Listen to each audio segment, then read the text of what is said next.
Well, happy Friday.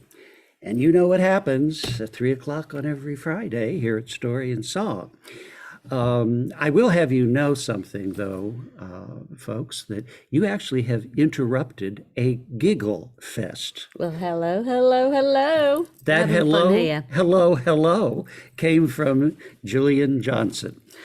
She is my guest, our guest, really, to this afternoon, and we're going to delve into my very favorite collection, the Notting Hills edition, and this one is Essays on the Self, and it is about Virginia Woolf. But I want to tell you about Gillian just a teeny tiny bit before we start.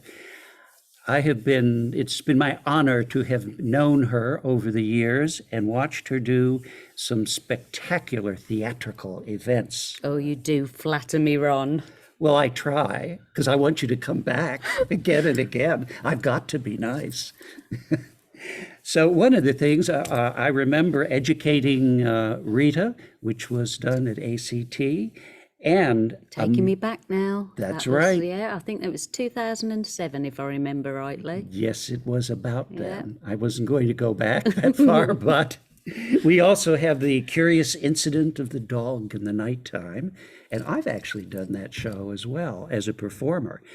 It's really quite an extraordinary show in many ways, and Calendar Girls, and a lot of other things. This is an And amazing place for theatre and art. Amelia Island, you can't beat it. it is. And speaking of that, Story and Song has been a very big part of that theatrical scene, giving live ink theater a chance to flourish here and just all sorts of things going on. That's right. I've seen you do many a performance up on that stage, Ron. I have stumbled and mumbled many a time. Good Definitely. times. Good times. Well, without any further ado, because I know you're all interested in what Virginia Woolf has to say, an incredible writer of the early 20th century. And I wanted to read you something. While this book is about Virginia Woolf, there was a brief paragraph that I loved from the introduction, and Joanna Kavenna wrote this, and I'd like to share it with you because it kind of guides us through what this afternoon is all about. And quite appropriate if you've been listening to the news of recent. The internet is full of the cries of competing selves. Express, promote yourself, runs the mantra. And in the last 2 decades, we've come to know a new version of the self, the incorporeal cyber self, the self of the virtual realm, which moves freely through the great expansion into nowhere. Meanwhile, some of our contemporary sciences, neuroscience preeminent among them, seek to understand the self in terms of bodily matter, to map the boundaries of the self with MRI scans of the brain. Thus develops an intriguing dissonance in which the self is even at times dismissed as nothing more than a sad illusion of the brain. This theory of the self as self-deluding, non-self, is intrinsically self-annihilating. If the self is an illusion, then the conclusions of this self are also an illusion. So the conclusions of the illusory self is that it is an illusion, must themselves be an illusion.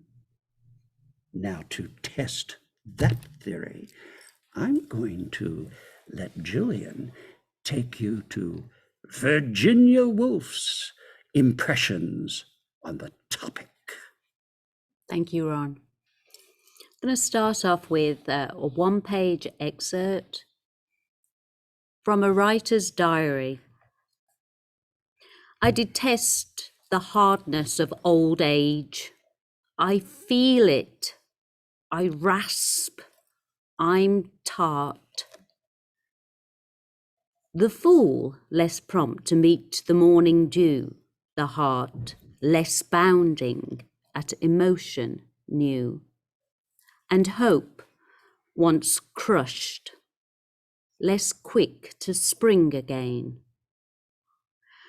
I actually opened Matthew Arnold and copied these lines. While doing so, the idea came to me that why I dislike and like so many things idiosyncratically now is because of my growing detachment from the hierarchy, the patriarchy. I walk over the marsh saying, I am I, and must follow that furrow, not copy another. That is the only justification for my writing, living. The second piece is from an essay by Virginia Woolf. How should one read a book? The only advice, indeed, that one person can give another about reading is to take no advice, to follow your own instincts, to use your own reason to come to your own conclusions. If this is agreed between us, then I feel at liberty to put forward a few ideas and suggestions because you will not allow them to fetter that independence, which is the most important quality that a reader can possess. After all, what laws can be laid down about books?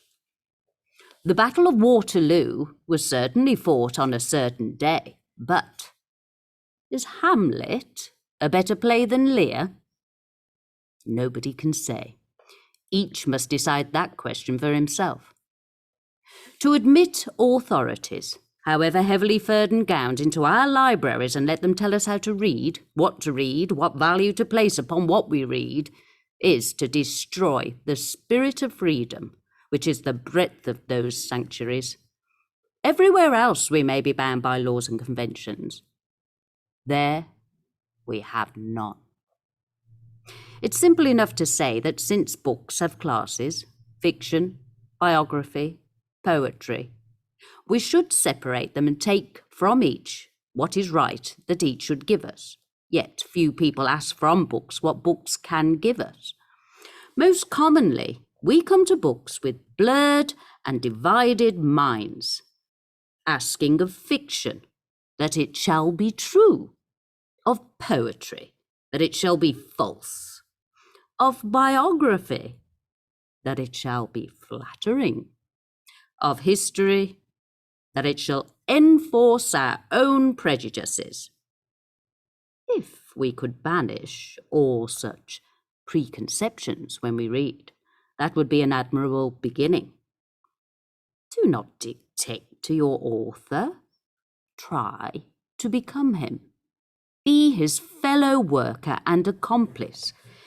If you hang back and reserve and criticize at first, you are preventing yourself from getting the fullest possible value from what you read. But if you open your mind as widely as possible, then signs and hints of almost imperceptible fineness from the twist and turn of the first sentences will bring you into the presence of a human being unlike any other. Steep yourself in this. Acquaint yourself with this, and soon you will find that your author is giving you, or attempting to give you, something far more definite.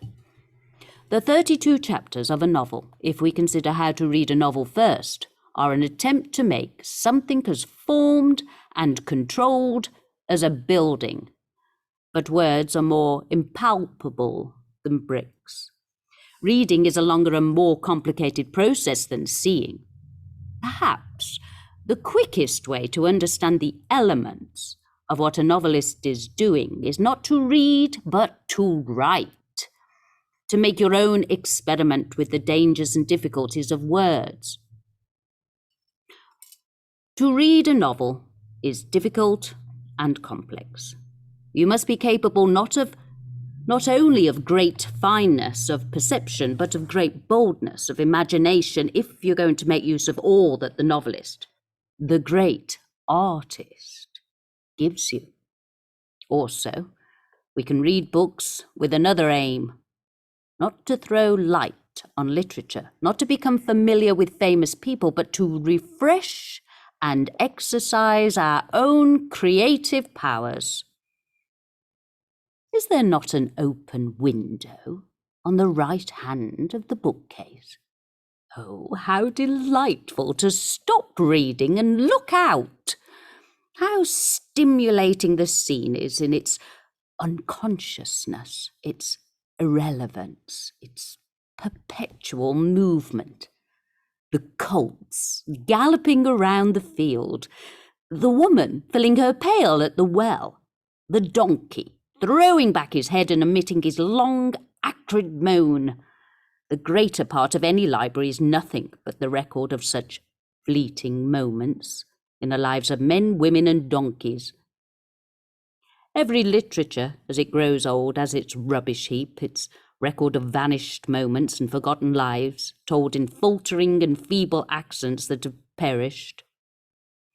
But if you give yourself up to the delight of rubbish reading, you will be surprised. Indeed, you'll be overcome by the relics of human life that have been cast out to moulder. It may be one letter, but what a vision it gives! It may be a few sentences, but what vistas they suggest! Sometimes a whole story will come together with such beautiful humour and pathos and completeness that it seems as if a great novelist had been at work. It would be foolish then to pretend that the second part of reading, to judge, to compare, is as simple as the first.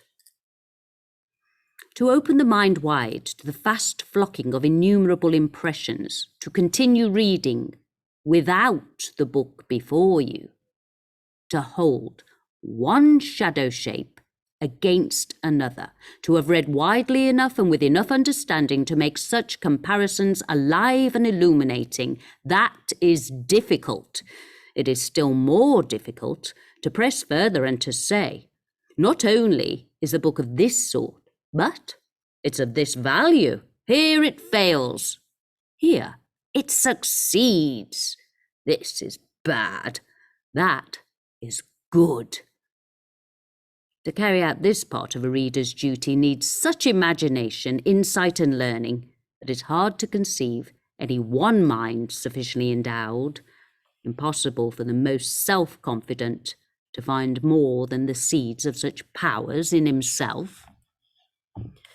To read a book as it should be read calls for the rarest qualities of imagination, insight, and judgment. You may perhaps conclude that literature is a very complex art, and that it's unlikely that we shall be able, even after a lifetime of reading, to make any valuable contribution to its criticism. We must remain readers. We shall not put on the further glory that belongs to those rare beings who are also critics, but still, we have our responsibilities as readers and even our importance. The standards we raise and the judgments we pass steal into the air and become part of the atmosphere which writers breathe as they work. An influence is created which tells upon them, even if it never finds its way into print. And that influence, if it were well instructed, vigorous, and individual and sincere, might be of great value, now when criticism is necessarily in abeyance. When books pass in review, like the procession of animals in a shooting gallery, and the critic has only 1 second in which to load and aim and shoot, and may well be pardoned if he mistakes rabbits for tigers, eagles for barn door fowls, or misses altogether and wastes his shot upon some peaceful cow grazing in a further field. If behind the erratic gunfire of the press the author felt that there was another kind of criticism, the opinion of people reading for the love of reading, slowly and unprofessionally, and judging with great sympathy and yet with great severity, might this not improve the quality of his work? And if by our means books were to become stronger, richer, and more varied, that would be an end worth reaching. I have sometimes dreamt, at least, that when the day of judgment dawns and the great conquerors and lawyers and statesmen come to receive their rewards, their crowns, their laurels, their names carved indelibly upon imperishable marble, the Almighty will turn to Peter and will say, not without a certain envy, when he sees us coming with our books under our arms, "Look, these need no reward. We've nothing to give them here. They have loved reading."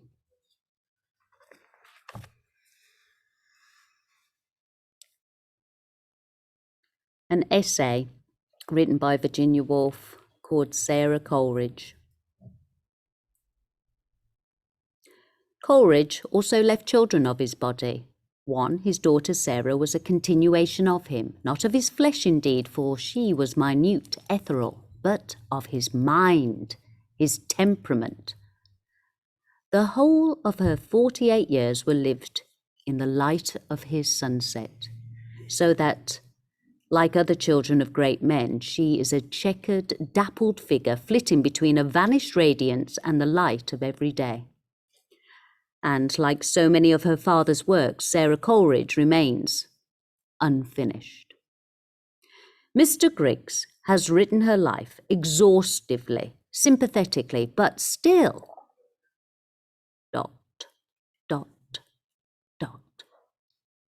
Dots intervene. That extremely interesting fragment, her autobiography, ends with 3 rows of dots after 26 pages. She intended, she says, to end every section with a moral or a reflection, and then, on reviewing my earlier childhood, I find the predominant reflection ... There she stops. But she said many things in those 26 pages, and Mr. Griggs has added others that tempt us to fill in the dots, though not with the facts that she might have given us. Send me the very feel of her sweet flesh, the very look and motion of that mouth. Oh, I could drive myself mad about her. Coleridge wrote when she was a baby.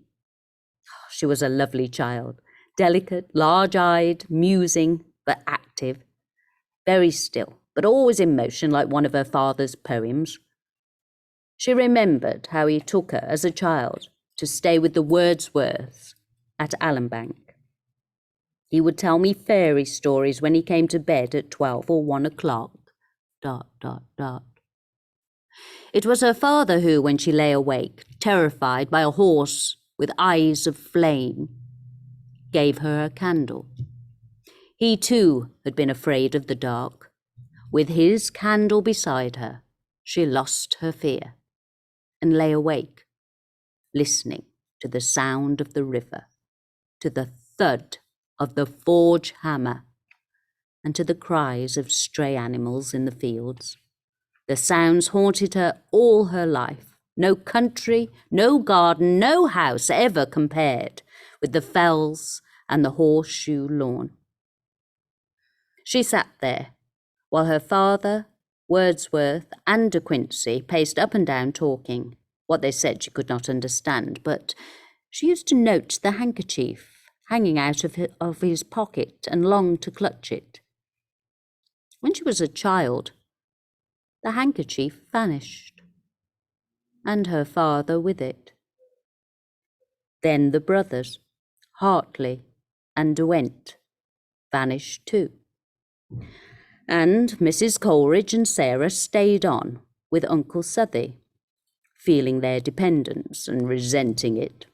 Yet there was Uncle Southey's library, and thanks to that admirable, erudite, and indefatigable man, Sara became mistress of 6 languages, translated Dorbritzhofer from the Latin, and qualified herself, should the worst come, to earn her living. Should it be necessary, Wordsworth wrote, she'll be well fitted to become a governess in a nobleman's or gentleman's family, ... She is remarkably clever, but it was her beauty that took her father by surprise when at last, at the age of 20, she visited him at Highgate. She was learned, he knew, and he was proud of it, but he was unprepared, Mr. Grigg says, for the dazzling vision of loveliness which stepped across the threshold one cold December day. People rose in a public hall when she came in. I have seen Miss Coleridge, Lamb wrote, and I wish I had just such a daughter. Did Coleridge wish to keep such a daughter? Was a father's jealousy roused in that will-less man of inordinate susceptibility when Sara met cousin Henry up at Highgate and almost instantly, but secretly, gave him her coral necklace in exchange for a ring with his hair? What right had a father who could not offer his daughter even a room to be told of the engagement or to object to it? He could only quiver with innumerable conflicting sensations at the thought that his nephew, whose book in the West Indies had impressed him unfavourably, was taking from him the daughter who, like Christabel, was his masterpiece, but, like Christabel, was unfinished. All he could do was to cast his magic spell. He talked for the first time since she was a woman. Sara heard him talk. She could not remember a word of it afterwards, and she was penitent. The couple, however, made ample amends for that momentary inattention. They listened to his voice for the rest of their lives. At the christening of their first child, Coleridge talked for 6 hours without stopping. Hard-worked as Henry was, and delicate, sociable, pleasure-loving, the spell of Uncle Sam was on him, and so long as he lived, he helped his wife. He noted, he edited, he set down what he could remember of the wonderful voice. But the main labour fell on Sara. She made herself, she said, the housekeeper in that littered palace. Much of it was not self-sacrifice, but self-realization.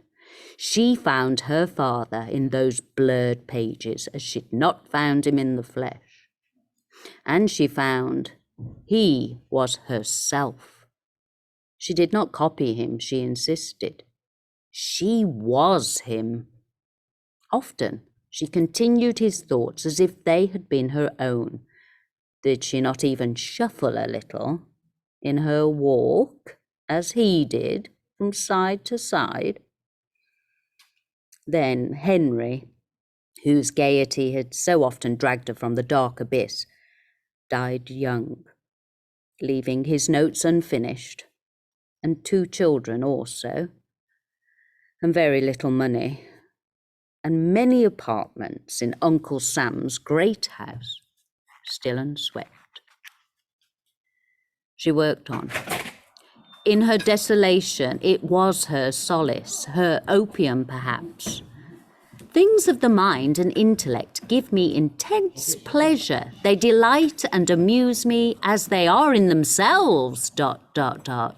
And sometimes I think the result has been too large, the harvest too abundant in inward satisfaction. This is dangerous.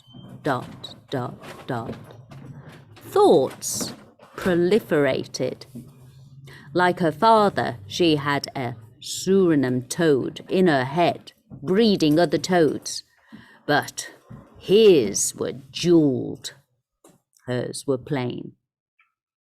She was diffuse, unable to conclude, and without the magic that does instead of a conclusion. She would have liked, had she been able to make an end, to have written on metaphysics, on theology, some book of criticism, or again politics interested her intensely, and Turner's pictures. But whatever subject I commence, I feel discomfort unless I could pursue it in every direction to the farthest bounds of thought, dot, dot, dot. This was the reason why my father wrote by snatches. He could not bear to complete incompletely. So, book in hand, pen suspended, large eyes filled with a dreamy haze, she mused. Then her children interrupted. With her son, the brilliant Herbert, she read straight through the classics.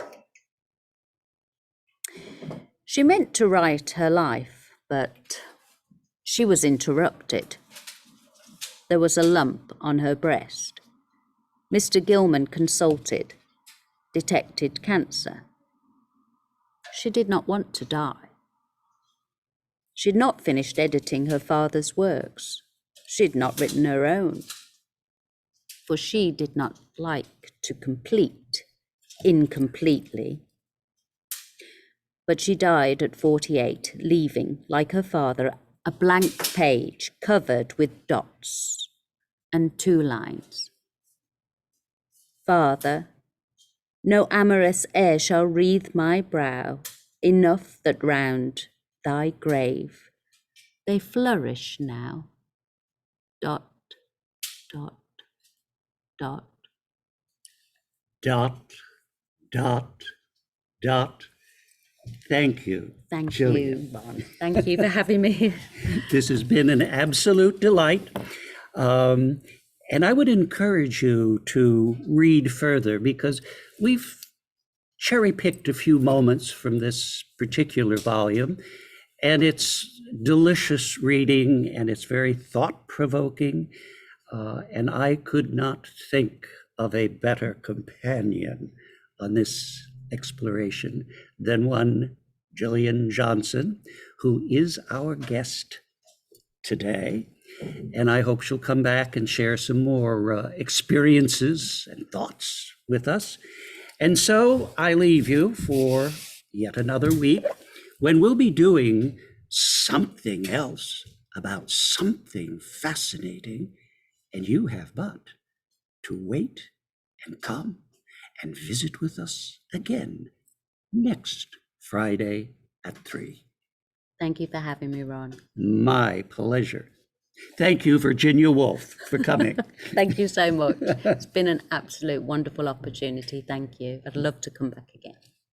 Consider it done. Thank you.